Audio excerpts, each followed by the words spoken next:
வணக்கம் மகளே. இன்னைக்கு எல்லா சமூக ஊடகங்கள்லையும் அனைவராலும் பாராட்டக்கூடிய, விவாதிக்கக்கூடிய, பேசக்கூடிய ஒரு செய்தி என்னன்னு பார்த்தோம்னா, நம்முடைய இந்திய கிரிக்கெட் அணியின் முன்னாள் கேப்டன், முன்னாள் வீரர், இன்னும் எவ்வளவோ சொல்லிட்டு போலாம். பெஸ்ட் கீப்பர், பெஸ்ட் பினிஷர் அப்படின்னு எவ்வளவோ சொல்லிட்டு போலாம். இப்படிலாம் சொல்லக்கூடிய நம்முடைய எம்.எஸ். தோனிக்கு எம்.எஸ். தோனி உட்பட மேல இருக்கிற 7 கிரிக்கெட் வீரர்களுக்கு ஐசிசி தன்னுடைய ஹால் ஆஃப் ஃபேம் விருதை கொடுத்து கௌரவப்படுத்திருக்குது. எம்.எஸ். தோனி மட்டும்தான் இந்தியா பொறுத்த வரைக்கும் இந்த விருது வாங்கியிருக்காரா அப்படின்னா கிடையாதுங்க.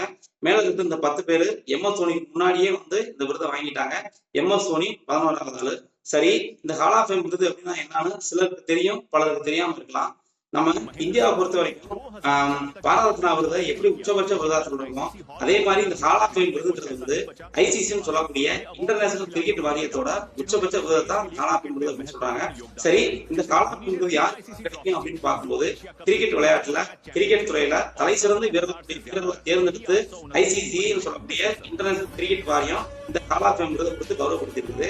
இந்த ஹால் ஆஃப் ஃபேம் விருதை கொடுத்த விருது வாங்கின வீரர்கள் உலக அளவில் பாராட்டப்படுவார்கள். அது போக ஐசிசியோட அருங்காட்சியகம், அந்த ஐசிசியோட அருங்காட்சியகம் இருக்குல்ல, அந்த ஐசிசியோட அருங்காட்சியகத்துல இந்த ஹால் ஆஃப் ஃபேம் விருது வாங்கின வீரர்களுடைய புகைப்படங்கள், அவங்க வாங்கின கோப்பைகள், நினைவு சின்னங்கள், இது எல்லாத்தையும் வரிசைப்படுத்தி அவங்கள பாராட்டுவாங்க, பெருமைப்படுத்துவாங்களாங்க.